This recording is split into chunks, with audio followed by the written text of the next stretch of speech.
China और India का 36 का आंकड़ा है। As far as China is concerned, China के साथ क्या है कि हमारा ट्रेड बढ़ता जा रहा है, तो इंडिया ने बोला कि we want a level field. अगर चाइनीज कंपनी इंडिया में काम करेगी तो सीएफओ, सीईओ, जो इवन टेक्निकल ऑफिसर है वो इंडियन होना चाहिए। तो अब चाइना ने बोलना शुरू कर दिया कि हमारी कंपनीज को तंग किया जा रहा है, तो इनको थोड़ा तकलीफ हो रही है, बिकॉज ये आदत नहीं है चाइनीज को। कि अब टाइम बदल चुका है, इंडिया का टाइम आ चुका है और भारत उसको चलाने वाले जो 5-6 लोग मिल करके डिसाइड कर रहे होंगे कि दुनिया कैसे चलेगी, उसमें भारत एक डिसीजन मेकर का रोल अदा करेगा। और चाइनीज को अगर तंग करना है तो पैसे को कंट्रोल कर लो या तंग कर लो, तो चाइनीज की तो चूंचू निकलनी शुरू हो जाती है उसके बाद। तो थोड़ा सा टाइट कर रहे हैं इनको, and that is rattling China. नमस्कार दोस्तों, आप सबका स्वागत है मेरे YouTube चैनल PKS रिएक्शन में। अभी जो आप वीडियो देख रहे थे वो चाइना से रिलेटेड है। पहले तो जो भारत है वो पाकिस्तान को आइसोलेट किया पूरे वर्ल्ड में, और अब बारी चाइना की है। अब चाइना की कई कंपनियां हैं जिस पे भारत कई तरह के प्रतिबंध लगा रहा है।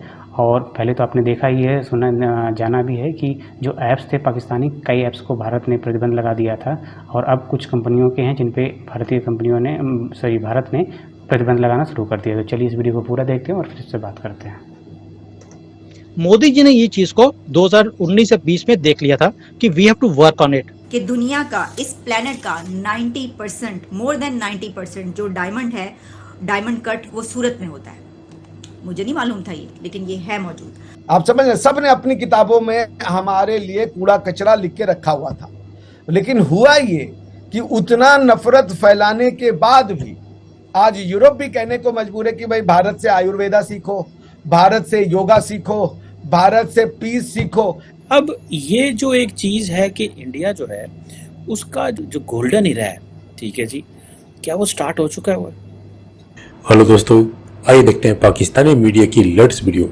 इसमें कोई दो शक नहीं कि मौजूदा समय में एशिया महादेश के अंदर दो ऐसे देश इंडिया और चाइना कंपटीशन में लगे हुए हैं। हालांकि एज ए भारतीय हमें यह स्वीकार करने में कोई झिझक नहीं होती कि इस रेस में चाइना ने काफी तेज और बहुत ज्यादा तरक्की की है, लेकिन कहते हैं ना कि जो जितनी तेजी से चढ़ता है उतनी तेजी से गिरता भी है।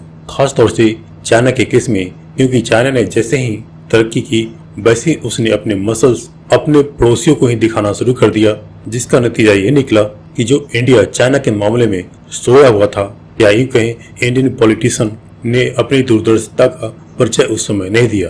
लेकिन मोदी जी की गवर्नमेंट आने के बाद जिस तरह से खास तौर से नॉर्थ ईस्ट में तरक्की पे ध्यान दिया गया और इंडिया चाइना बॉर्डर के ऊपर इंफ्रास्ट्रक्चर तैयार किए गए, उससे चाइना बौखलाया और यही वजह है कि गलवान घटना हुई। लेकिन मौजूदा सरकार ने गलवान घटना से सबक लेते हुए चाइना को अपने अंदाज में उसे सबक सिखाना शुरू किया। तो दोस्तों आइए देखते हैं पाकिस्तानी मीडिया की इस लेटेस्ट वीडियो को।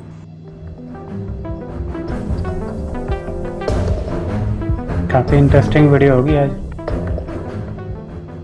चाइना और इंडिया का 36 का आंकड़ा है। तो सर अभी क्या सिचुएशन है आप लोगों की, जो ट्रेड वगैरह भी चलती रहती है, तो सर आजकल क्या हाल है? एक्चुअल सुना है कि कुछ ट्रेड के ऊपर कुछ थोड़ा सा नाराजगी चल रही है या रोकने की बात हो रही है। आज उसकी पहली बात यह है कि हमने ट्रेड किसी से रोका नहीं है। As far as China is concerned, China के साथ क्या है कि हमारा ट्रेड बढ़ता जा रहा है, बट थोड़ा सा कहीं ना कहीं लेवल फील्ड क्रिएट करने की कोशिश इंडियन गवर्नमेंट कर रही है। मैं आपको एक एग्जांपल देता हूँ। जब इंडियन कंपनी चाइना में जाती है तो हमें एक लोकल चाइनीज को उसमें पार्टनर बनाना पड़ता है, और जो टॉप मैनेजमेंट है वो चाइनीज लोग रहेंगे।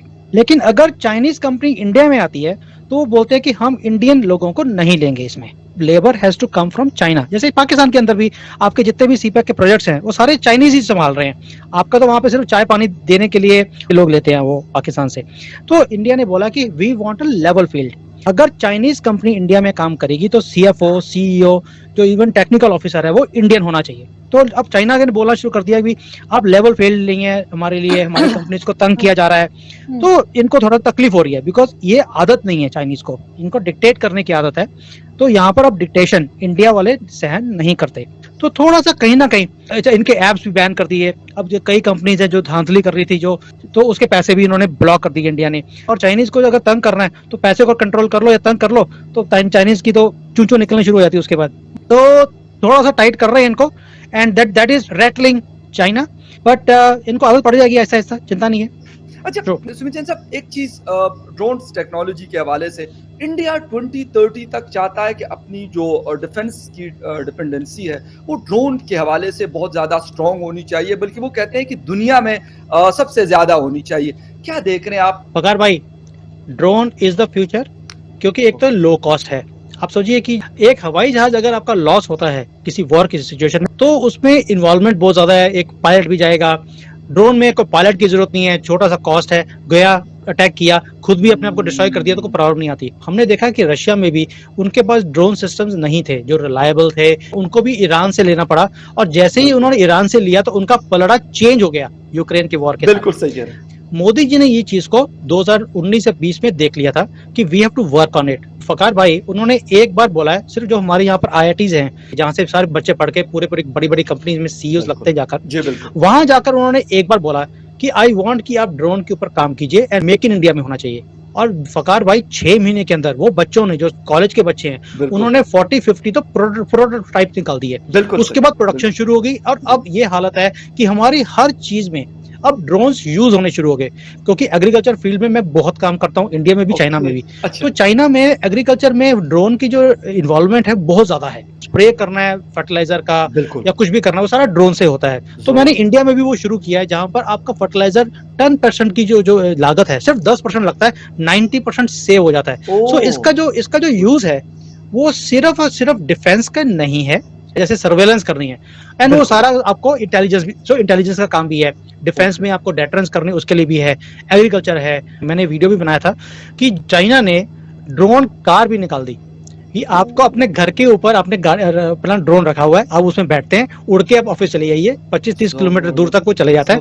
अब इंडिया ने भी वो ड्रोन निकाला है जहां पर आप 100-150 किलो का जो आदमी है वो बैठ के जा सकता है। सो दैट मीन्स मल्टीपल इसके इफेक्ट्स हैं, मल्टीपल मार्केट्स हैं। This is the future. Modi ji ने 2-3 साल पहले देख लिया था, और अब जैसे आपने बोला कि बहुत कंपनीज हैं इंडिया में जो इसके ऊपर काम कर रही हैं, बना भी रही हैं। This is the future. एक के बाद एक ऐसे हमें चांसेस मिलते रहते हैं। डेली बेसिस पे भी हम करना चाहें तो इस तरह के प्रोग्राम्स कर सकते हैं। इतने बहुत सारी ऐसी खबरें आती हैं जिसमें हमें पता चलता है हमारे हमसाया मुल्क भारत की तरक्की का। और जब कहा जाए कि देखिए अब इंडिया ने इसको बीट कर दिया, देखिए अब इंडिया ने उसको बीट कर दिया। अब world's largest office building in Surat, India में। और इसमें एक और बड़ी बात यह है कि इस बिल्डिंग के बाद, ऑफिस बिल्डिंग के बाद, सिर्फ यही नहीं है कि दुनिया की लार्जेस्ट ऑफिस बिल्डिंग है ये, बल्कि इसने बीट कर दिया है पेंटागन को, क्योंकि इससे पहले दुनिया की सबसे बड़ा लार्जेस्ट ऑफिस बिल्डिंग कहा जा रहा था पेंटागन को। जनाब ये है इस तरीके से बहुत बड़ी उपलब्धि है। तकरीबन 35 एकड़ लैंड कहा जा रहा है। 35 एकड़ों पर ये लैंड है जहां पर ये बिल्डिंग बनाई गई है। 15 स्टोरी कॉम्प्लेक्स है ये। 7.1 million square feet of floor space जो है वो ये है। 4,500 इंटरकनेक्टेड ऑफिस स्पेस है, यानी 4,500 ऑफिसेस जो हैं वो इसके अंदर समा सकते हैं या हैं। और ख़ास तौर पर डायमंड के हवाले से, रफ डायमंड से लेकर, रफ डायमंड ट्रेडिंग से लेकर और पॉलिश्ड डायमंड ट्रेडिंग तक यहाँ पर होगी। कि दुनिया का, इस प्लेनेट का 90%, मोर देन 90% जो डायमंड है, डायमंड कट, वो सूरत में होता है। मुझे नहीं मालूम था ये, लेकिन ये है मौजूद। तो यहाँ पे दोस्तों वीडियो ख़त्म हुआ। अब आप ये सोचो कि जो चाइनीज़ हैं वो अपने यहाँ, तो जो भारतीय कंपनियां अगर वहाँ पे इन्वेस्ट करती हैं तो जितने भी टॉप रैंक के अधिकारी हैं सब कुछ है वो अपने यहाँ के ही लोगों को रखते हैं। लेकिन जब वो इंडिया में इन्वेस्ट उनकी कंपनियां करने आती हैं तो वो अपने कहते हैं कि सारे जो अधिकारी हैं, जो भी टॉप रैंकर्स हैं अधिकारी, वो चाइनीज़ होंगे। अब भारत ने इसको बोल दिया कि भाई ऐसा नहीं हो सकता। अगर जैसे चाइना में होता है कि यहाँ की अगर कंपनी वहाँ पे इन्वेस्ट कर रही है, वहाँ पे टॉप रैंकर्स आपके देश के होंगे, तो ऐसे ही अगर भारत में कोई चाइनीज़ कंपनी इन्वेस्ट कर रही है तो यहाँ पे जो टॉप के लोग होंगे, CEO होंगे, जो यहाँ के मैनेजर्स होंगे, ये सारे यहाँ पे इंडियंस होंगे। अब चाइना इस चीज़ को बौखला रहा है और दुनिया जानती है कि चाइना को अगर परेशान करना है तो उसकी जो इकोनॉमी है उस पर आप फाउंडेशन लगाना शुरू कर दो। ये दिक्कत तभी से आप महसूस कर सकते हो जब कोविड के समय जो चाइना के कई ऐप्स बंद किए गए थे, जैसे टिकटॉक हुआ उसमें फेमस है। तो ऐसे जब वहाँ पे करीब 50-60 ऐप चाइना के बंद कर दिए गए थे तो चाइना पूरा उस समय बिलबिला गया था और उसने फिर अपनी जो सेना था उसको भारत की सीमा में घुसा दिया था जब गलवान का मामला हुआ था। तो अब जो चाइनीज़ हैं, चाइनीज़ के ऊपर सबसे बात है, उसे युद्ध तो अभी करना कोई भारत को ज़रूरी नहीं है, क्योंकि हमें अभी अपने जो विकसित देश का जो लक्ष्य रखा गया 2047 का, उसको पूरा करने के लिए उस पर काम करना है। और युद्ध करते हैं तो हमारा ये लक्ष्य और भी दूर चला जाएगा। तो सीधी सी बात है कि हमें कि इनको बस सिर्फ धीरे धीरे पिंच करते रहना है, और क्योंकि चाइना हमसे अभी काफ़ी आगे है और इसको अगर बीट करना है तो हमें पेशेंस के साथ आगे बढ़ते रहना होगा। दूसरा, इस समय जो ज़माना है वो ड्रोन्स का आ चुका है, और इस समय आने वाले समय में इतना हम कह सकते हैं कि जो ड्रोन्स है, ड्रोन्स टेक्नोलॉजी के मामले में भारत बहुत ही एडवांस हो जाएगा, क्योंकि जो अभी 3 से 4 सालों में भारत ने अचीवमेंट हासिल की है ड्रोन के मामले में, वो अभी तक कोई देश हासिल नहीं किया है। लेकिन आने वाले समय में ये ड्रोन्स जो होंगे, जो कि हम भी जानते हैं कि आने वाले समय में जो वार होंगे वो ड्रोन से ही होंगे, क्योंकि ये लो कॉस्ट हैं और काफ़ी इफ़ेक्टिव हैं। और इस तरह के जो ड्रोन्स हैं वो भारत में बनना स्टार्ट हो चुके हैं, और इसका प्रोडक्शंस बहुत जल्द इंडिया में शुरू हो जाएगा, और हम इसको दुनिया बाहर के देशों में एक्सपोर्ट भी करेंगे। तो आज की वीडियो यहीं पे ख़त्म करते हैं। बाकी आपको ये वीडियो कैसा लगा आप कमेंट्स के माध्यम से ज़रूर बताइएगा, और अगर आपको वीडियो अच्छी लगी तो वीडियो को लाइक कर दीजिएगा, और अभी तक चैनल को सब्सक्राइब नहीं किए तो प्लीज़ चैनल को सब्सक्राइब कर दीजिएगा। फिर मिलते हैं किसी नेक्स्ट वीडियो में, तब तक के लिए जय हिंद।